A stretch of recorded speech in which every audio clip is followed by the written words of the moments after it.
Over 10 million people watched. Yes, we are having a baby. The viral married couple, 37 years apart, expecting a baby, and it had the internet in a frenzy. How did the 64-year-old get pregnant? We're here picking up our surrogate. They had a surrogate, found her on the internet. Did you do your research and homework on her? No, we did not. I don't know if she's going to kill my baby or what. The alleged drugs, money, and manipulation. It's a horrible feeling. Like, what are we going to wake up to next? Who they really got to be their surrogate, and what attorneys say couples need to know about surrogacy and the law. I'm Justin Carter. This is TSR Investigates.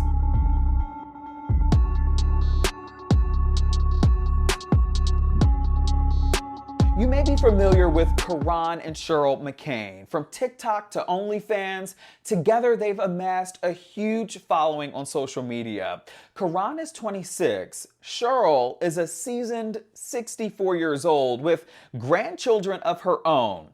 But now they are anxiously awaiting the arrival of their first child together. And you can tell by the joyous posts on social media documenting their journey. It's a journey, though, that's been rocky lately after their surrogate just recently revealed that she had something to tell them.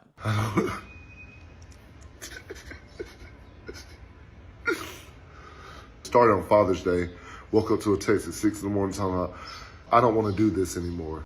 It wasn't what their 8 million TikTok followers expected to see or hear on Father's Day this year. For the last 2 weeks, I've been going through hell. Like literal hell. I don't know if she's gonna kill my baby or what, but right now at this point, I just need prayer. I need peace. Cause I'm tired of fighting for something I've been wanting for so fucking long.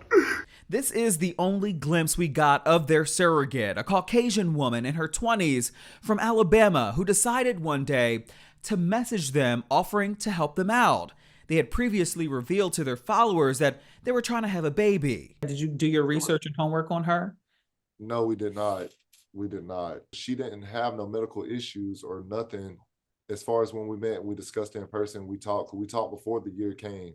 That next year, she told us some different stories, and she was honest about it, but we didn't think like, hey, it was not major until she actually lived with us. How long did she live with you? For a period of a month. A month, okay. Right. What did you start seeing when she was living with you? So what came with her was her family, and she has a child, and her baby daddy was here too, and they were in our living room, so literally it ain't really much room in here. You can't really, we live in a 1-bedroom apartment. And that's where the red flag started. I noticed the character she gave us wasn't the character we were seeing when, she got here, and it was like, wait.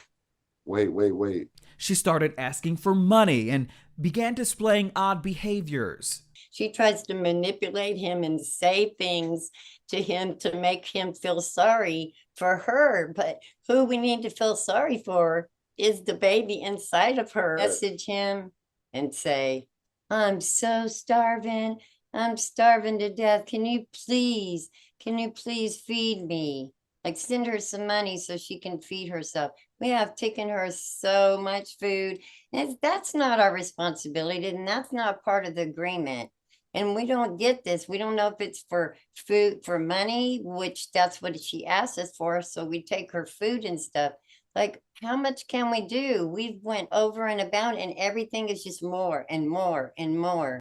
It then slowly led to a startling discovery. I didn't know there was an addiction involved the whole time we were having a baby. The surrogate was allegedly addicted to drugs, and her family began to impede on their arrangement. Then her mom's trying to come in the picture when she had nothing to do with the whole surrogacy because she think me and Cheryl doing this for likes and views. Lady, you have never took one day out of your time to meet us. You guys have millions of followers on social media, specifically on TikTok. Hundreds of thousands of people watch your videos. And so what is your reaction? What's your response when people are saying, you guys are milking this baby just to get a check? I mean, that's ridiculous because we were already on the internet. We were already making money from dancing and stuff. That has nothing to do with it. Us wanting our baby, the fact that we included y'all in our journey when we could have kept it this close, y'all should be grateful for that. We did it for love, not for clout, not for money. We don't even think about that. And a baby takes a lot of money. We're not out there asking anybody for no money for nothing.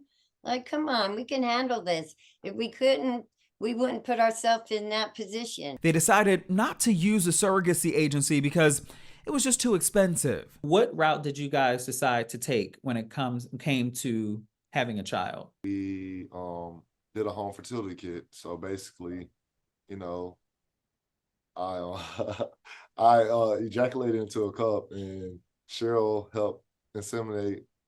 I sucked it to in her. a syringe and then I inseminated. And they say there is a notarized contract in place as recommended by their lawyer. When she gives birth to our child, then she gets payment. You can't do drugs. You can't do anything that the doctor does prescribe. We have to go to the doctor visit at least once a month.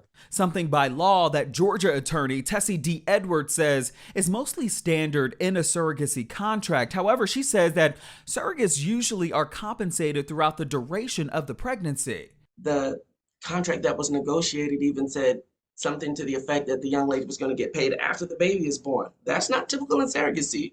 Most surrogates get paid along the way. The contract should say who's going to be paying for the medical. What are the expectations of the surrogate during the birth? Some want to hold the child. Some don't want you to hold the child. All of these things are negotiated all the way down to what happens if the mother has a high-risk pregnancy and has to take time off work. Maternity clothes are negotiated. Like, you can be very, very detailed in the contract. What laws are in place when it comes to surrogacy in Georgia? Well, there are not any laws particularly detailed around surrogacy in Georgia. They're going to look to the contract because the relationship between the intended parents and the surrogate is very detailed. And a lot of these things could have been prevented by using an actual surrogacy agency. And they negotiate everything from the medications, the payment, the relationship after the birth, what will happen at the delivery. And it can be quite detailed in the contract as to what is expected of the surrogate. And they do psychological exams, background checks, physical exams. Something Karan and Cheryl Mccain say is a lesson learned moving forward.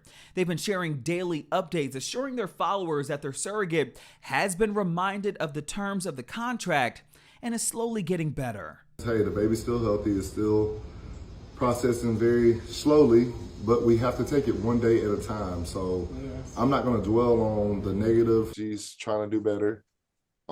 She's not killing the baby, and she's not trying to take it from me and Cheryl. She says she's not trying to get in between any of that because she already know what she agreed upon. She's just overwhelmed with a lot of stuff. Even without the internet, our baby is still going to be our baby. It's still going to be raised well. But that's the thing. Once our baby's here, it won't be put on the internet. We will not be just posting our baby everywhere because that's not for y'all. We don't want y'all enticing us, bullying us, any of that, harassing our baby. No. The Shade Room is not identifying the surrogate in question. She hasn't been charged with any crimes, but rule of thumb from attorney Edwards is just make sure you hire an attorney before you do anything like this, and make sure that all stipulations are spelled out in a notarized contract. If you don't, she says that things could get sticky in the court of law down the road, especially when the child is born and custody comes into play. For TSR Investigates, I'm Justin Carter.